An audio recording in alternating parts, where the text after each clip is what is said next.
चर्चा होती तेच घडलं आणि भाजपनं विद्यमान खासदार पूनम महाजनांचं तिकीट कापलं। उत्तर मध्य मुंबई मतदारसंघातून भाजपनं महाजन यांचं तिकीट कापत त्यांच्या जागी थेट ज्येष्ठ कायदेतज्ञ ॲडव्होकेट उज्ज्वल निकम यांना उमेदवारी दिली आणि याच मुद्द्यावरून आता विरोधकांनी भाजपला लक्ष्य करायला सुरुवात केली आहे। महाजनांना डावललं, निकमांना दिलं। उत्तर मध्य मुंबईत भाजपचं अखेर ठरलं। पूनम महाजनांवरून विरोधकांचा निशाणा। तिकीट नाकारल्यानं आरोप प्रत्यारोप। भाजपचे दिवंगत नेते प्रमोद महाजन यांच्या कन्या आणि गोपीनाथ मुंडेंच्या भाची असलेल्या पूनम महाजन। उत्तर मध्य मुंबईतून पूनम महाजन यांनी गेल्या 2 लोकसभा निवडणुकीत विजय मिळवून या मतदारसंघाला भाजपचा बालेकिल्ला बनवलं।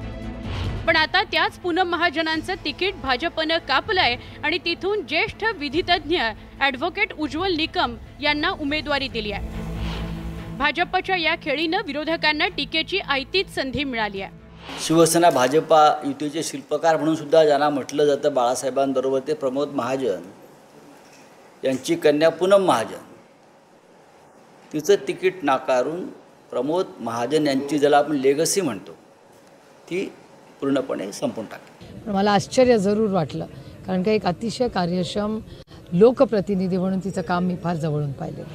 महाविकास आघाडीनं पूनम महाजनांच्या मुद्द्यावरून भाजपावर जोरदार हल्लाबोल केला, पण विरोधकांच्या या खेळीनं उत्तर मध्यचे उमेदवार ॲडव्होकेट उज्ज्वल निकम यांचीही कोंडी झाल्याचं दिसतंय। विरोधकांकडून निकम यांना बाहेरचे उमेदवार म्हणत हिणवलं जात आहे, पण निकमांनी मात्र विरोधकांचे हे आरोप फेटाळून लावलेत। मी बाहेरचा आहे हे म्हणणं पूर्णतः चुकीचं, खोटं आहे।